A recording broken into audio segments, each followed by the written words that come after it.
28,000 steam locomotives are catalogued here, by number, class and technical specification, by when they were built, for whom and for where.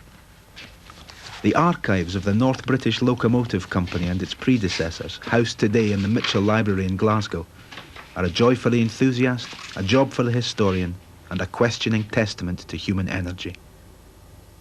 The 150-year industry that the archives document has disappeared.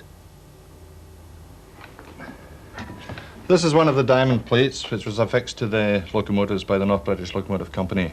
Now, while some of the plates were round and in the earlier constituent companies they were of different shapes, the diamonds were the only ones which lasted from their inception in 1862 up until the closure of the company in 1962. This particular one is number 26514, and I'm just going to find out exactly what that one's from.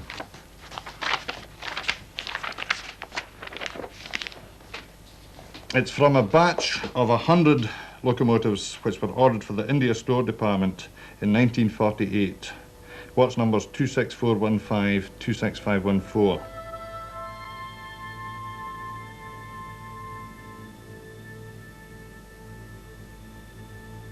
There was a time when it seemed that the diamonds were forever and for everywhere.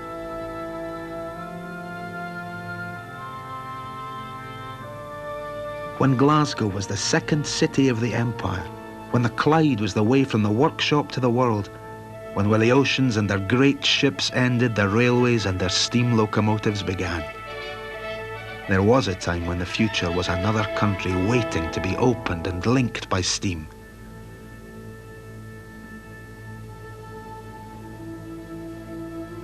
Today, that future has become a heritage. The giant crane at Finnieston Dock is a monument. The yardsticks that measure the confidence of post-industrial Glasgow are the skills and sweat of its past. Walter Nielsen, Glasgow engineer and entrepreneur, kept a diary to which in 1852 he confided land engines, high-pressure condensing engines, double-cylinder engines, marine engines, sugar-making mills, mining, gas and water machinery. I could do no good in continuing to take orders for such a variety of works.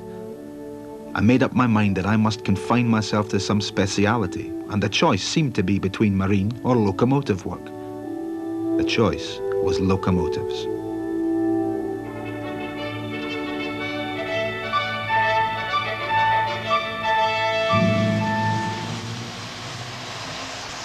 And from the start, locomotives for export as well as the home market. Locomotives for the New World, for Canada, Cuba and the South American continent.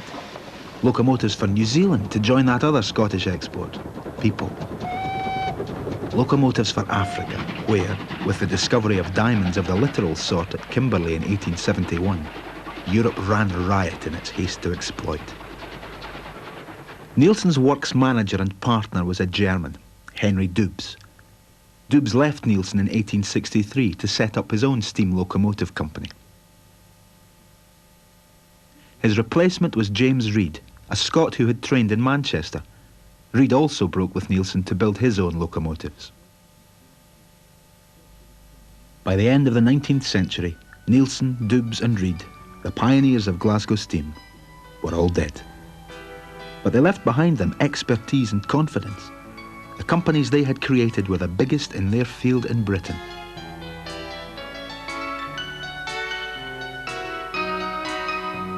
A controversial but successful policy first introduced by Dubs was the employment of women as tracers in the design departments. The women worked in individual cubicles for the protection of their morals and to discourage chattering.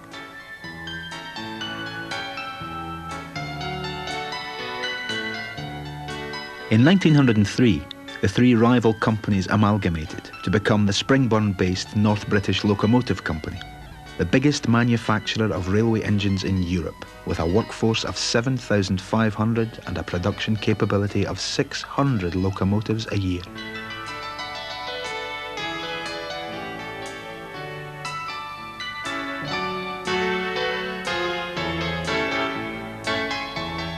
Over the next 60 years, 18,000 locomotives, 2 out of every 3 built, were exported.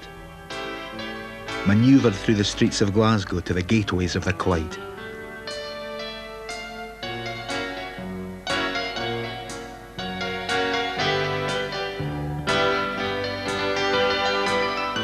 It had been that way from the beginning, with many engines specially designed for special tasks and extremes of climate and condition. This for the mountainous terrain of Cuba. This with spiked wheels and sleigh-like runners for the ice and snow of the Russian north. Built by Dubs and exported to China, the Flying Victory was to encounter unexpected obstacles. Bound coolies were flung across the railway in its path. Their masters were fearful that its noise and smoke might rouse the sleeping spirit dragons of the countryside. But soon the Chinese were coming to Glasgow themselves, the better to understand the methods and mysteries of steam. And with the Chinese, the world, as every continent was gripped by the power of steam in the service of the power of capital.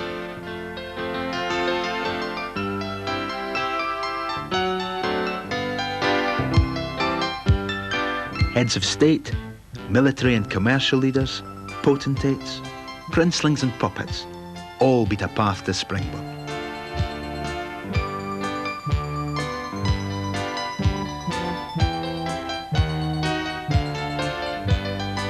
For the workers of Springburn, it was a living, a hard one, presided over by hard management and harder foremen. The patina of the romance of steam had yet to settle over the product of their labours. And yet, they must have watched these foreign dignitaries posing for their photographs beside their gleaming acquisitions and snorted with a certain bitter pride.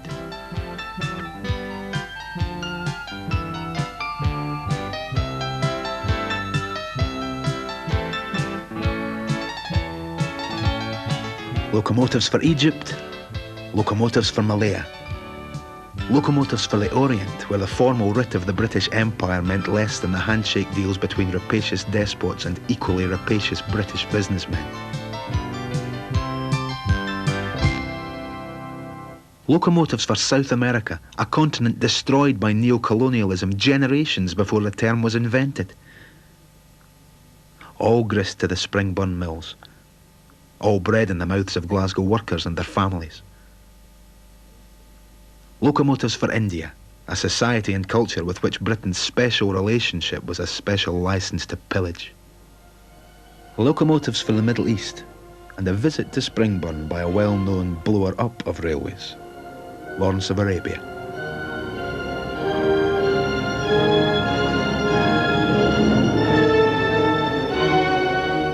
Locomotives for an Africa that in the name of civilization Europe was slicing up like butcher meat. The knife blades were the railways.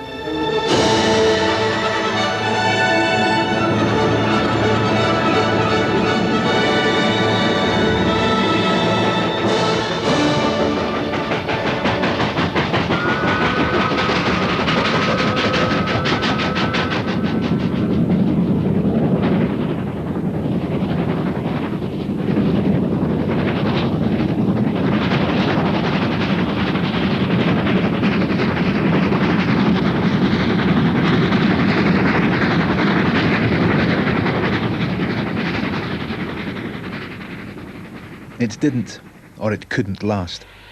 In 1962, after years of slow, then desperate decline, the North British Locomotive Company went out of business. It was to be another 25 years until, in the spring of 1987, another very different locomotive was hauled through the streets of Glasgow to the crane at Finnieston Dock. The straw locomotive, made by George Wiley, sculptor.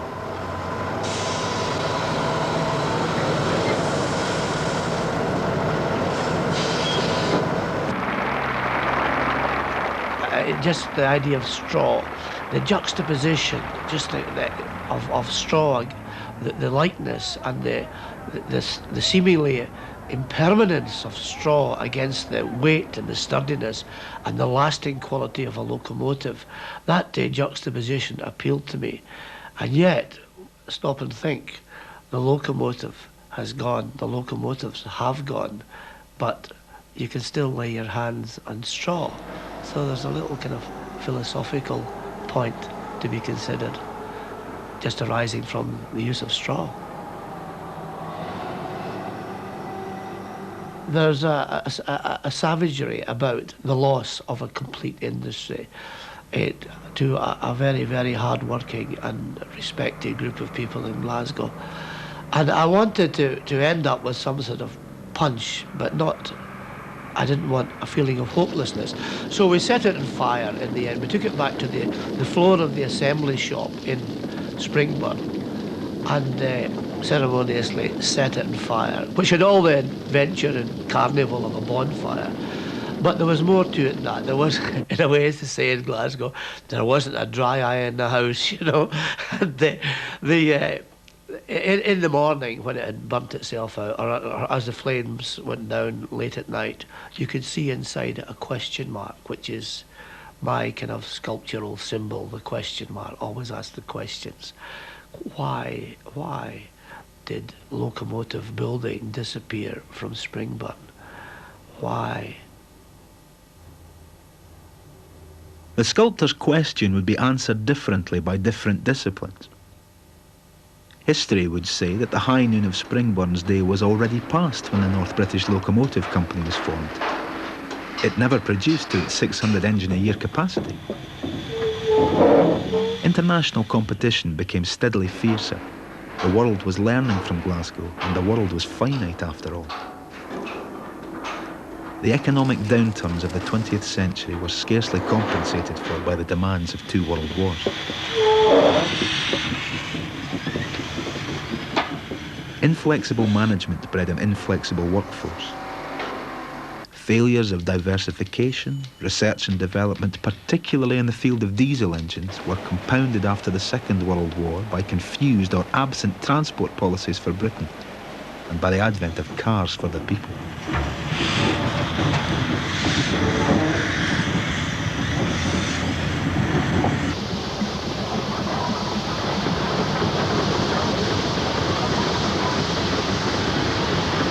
Investment could find bigger and quicker returns elsewhere. But, all that said, George Wiley's question why remains.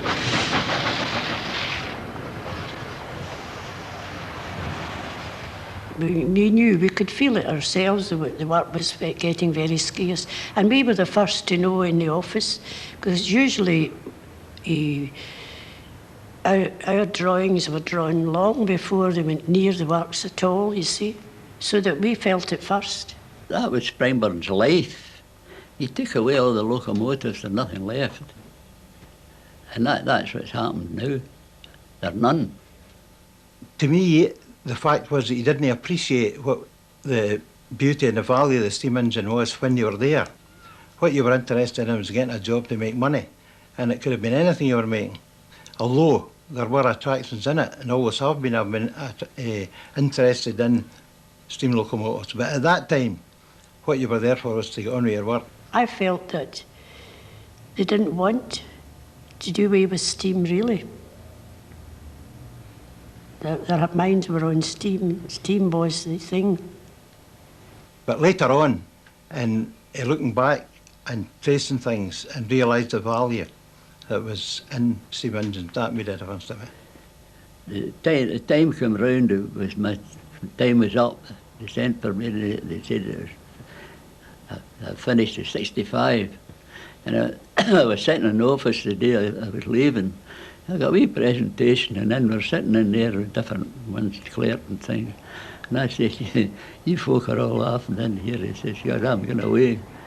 I said, just you wait, I says, in a wee while this place is going to close. And I go away, choking. And it was true.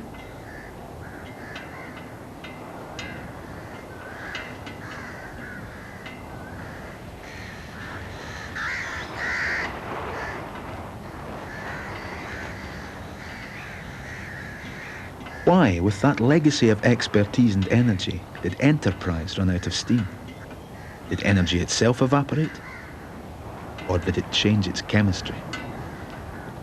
We try to transmit the energy of investment, which is a rather faceless form of energy, usually ends up on the computer screen and in something that pops through the letterbox in an envelope with a window on it, and you look at it and you say, how boring. But nobody ever said that about a locomotive.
I grew up with an old man, with my father, who was an engineer and who was the sort of fellow who, would, if you were going on a train journey, would take you up and introduce you to the engine driver.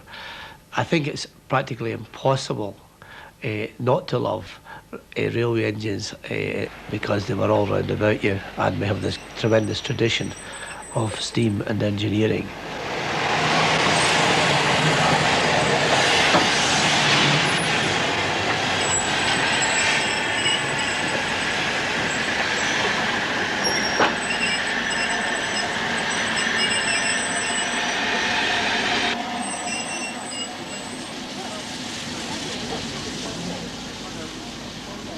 The love affair with the steam engine has only intensified with the passing of the industry. The thoroughbreds of Glasgow, Manchester, Swindon and Doncaster that have survived the knacker's yard are today the polished, pampered playthings of an age of celebration.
In the 1830s, the Duke of Wellington predicted that the coming of railways would threaten the social fabric.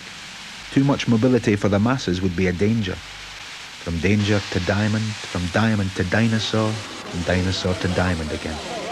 The steam locomotive has come full circle back in the mind of the enthusiast to the creations of Nielsen, Dubs and Reed, and to the vision of their great engineering ancestors, Stephenson, Trevithick and Watt.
fashions of the marketplace may change, its products come and go, but in the Shangri-La of heritage, perhaps the diamonds are forever.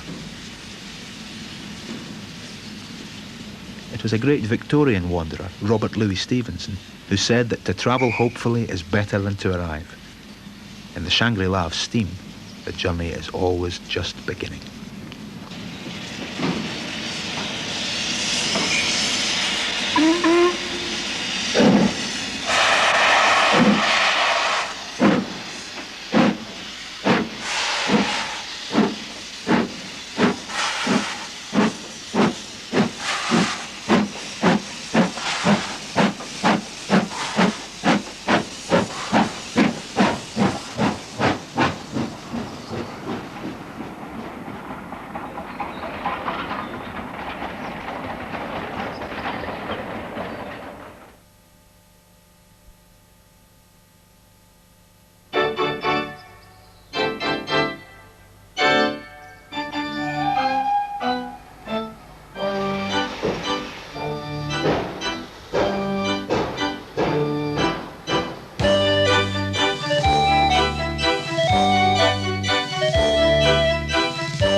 If you're handling materials, just the virtue of handling them, the human marks made on them, whether it's a Henry Moore scratch or a finger mark on one of his when he's been moulding the cast for the sculpture, or whether it's a weld mark when someone who's constructing something, that human content in it is essential for the energy contained in that work. And it seems to me as though Glasgow, the city of Glasgow and Springburn in particular, in effect were creating a sculpture, were creating sculptures. They were certainly involved in a kind of social sculpture, not necessarily by design, but in fact they built these big warm-hearted locomotives, which were, everyone was a sculpture, a kinetic sculpture. They were colourful, they were good to look at, they had shape, form, mass, they had energy, and the energy it was contained in them was the energy of Springburn and Glasgow. And then a lovely thing happened. These locomotives were exhibited all over the world. They're still being exhibited, they're still there for everyone to see. They're still transmitting that same energy. And they're allowing other people elsewhere to transmit and to use their energies. It was almost, the whole idea of Springburn is really almost an artwork. And people in Springburn, whether they knew it or not, were behaving with an artistic attitude of mind, management workers alike, and transmitting this energy to all parts of the world.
Rich in so much else, South America has little coal, and Paraguay, one of its poorest countries, none at all. Wood-burning locomotives, built at Springburn in 1911, are still in everyday scheduled service.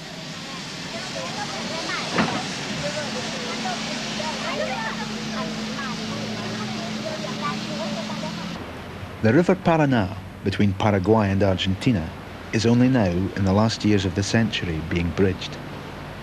Downstream, the Paraná is to be dammed, the valley flooded, and its villages with it. The bridge is a final redundancy notice, served both on the Glasgow-built ferry and on the Glasgow-built steam locomotives on the Paraguayan side of the river. But there's a lot of wood yet for the Springburn workhorses to burn.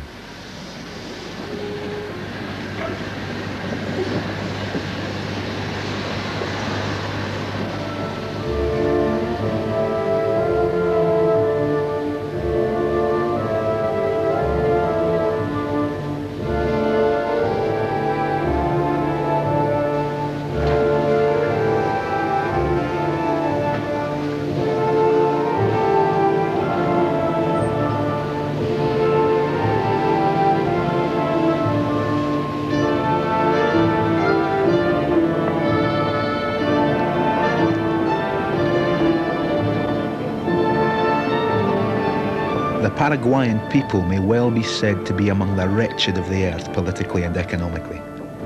Despite years of dictatorship and the best efforts of the engines themselves, the trains hardly ever run on time.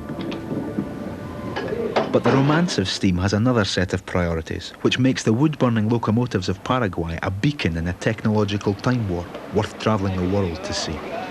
There's a crowd of us, 40 of us in number, who've come mainly from Great Britain, but also a few from Germany, fascinated by the railway we find here in Paraguay, which is quite unique.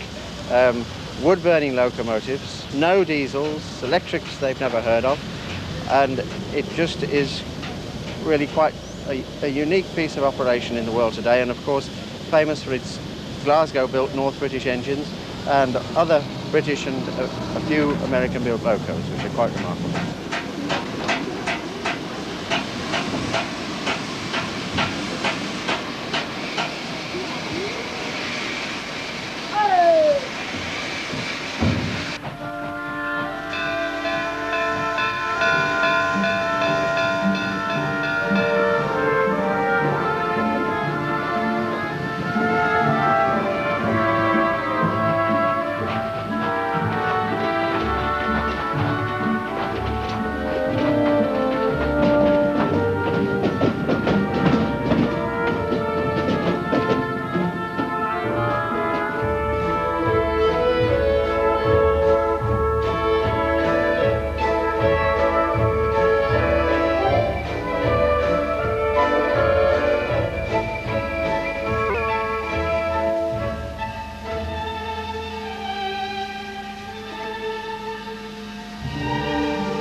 The 1988 Australian bicentennial celebrations were all about what had made a nation out of a continent.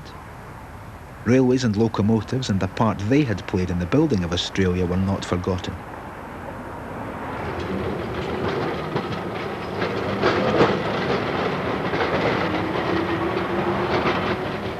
Jewel in the crown of a festival of steam was the city of Melbourne, a Glasgow diamond.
It's a team effort, and then similarly, of course, that unless the engine's turned out in fairly good mechanical condition, etc. Or it doesn't matter how good your crews are.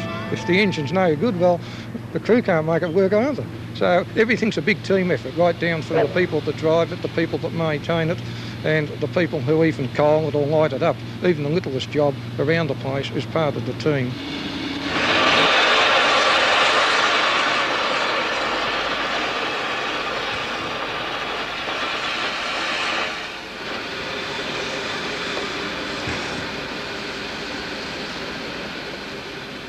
Actually, you know, they were that much superior to anything else we had at the time, because I think the maximum range of our other passenger engine, which was the A2, was about 75 miles on the passenger train before it had to stop for water, whereas these particular locomotives could actually go about 120 miles before they needed to take water. So it actually extended the range of existing trains and also speeded up the timetables, because they didn't have to require to stop for take water during most of the trips, of course.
When you actually see a steam locomotive, you can actually see it working there, because there's moving parts and you see the emphasis of power through the pistons and the rods.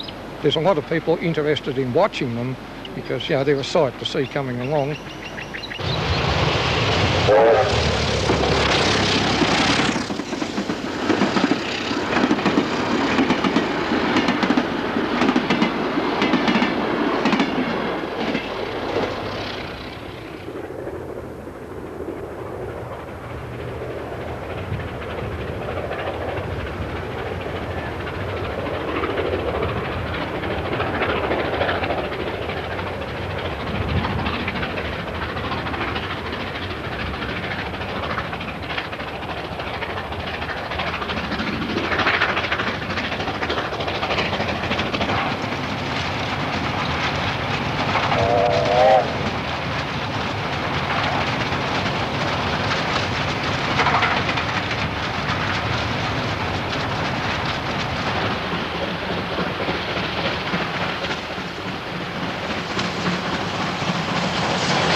Proud and honoured to have the Glasgow built loco at the head of the procession of locos that are here.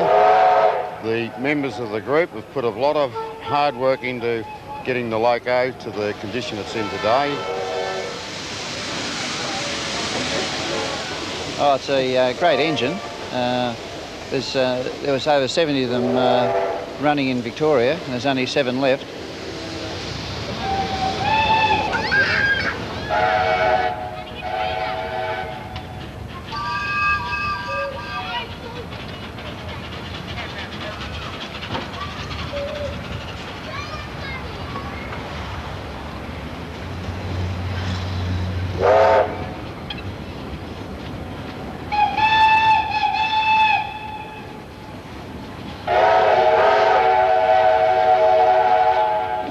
The following week we had the trip up to Castlemaine Malden to ride on their K. Yeah. At the finish of it they had the K160 and their 2 diesels at the head of this train, And this marvellous photo run against the background of the old bush cottages coming out of the gum trees. Look beautiful there.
Take away the steam engines and there's nothing left.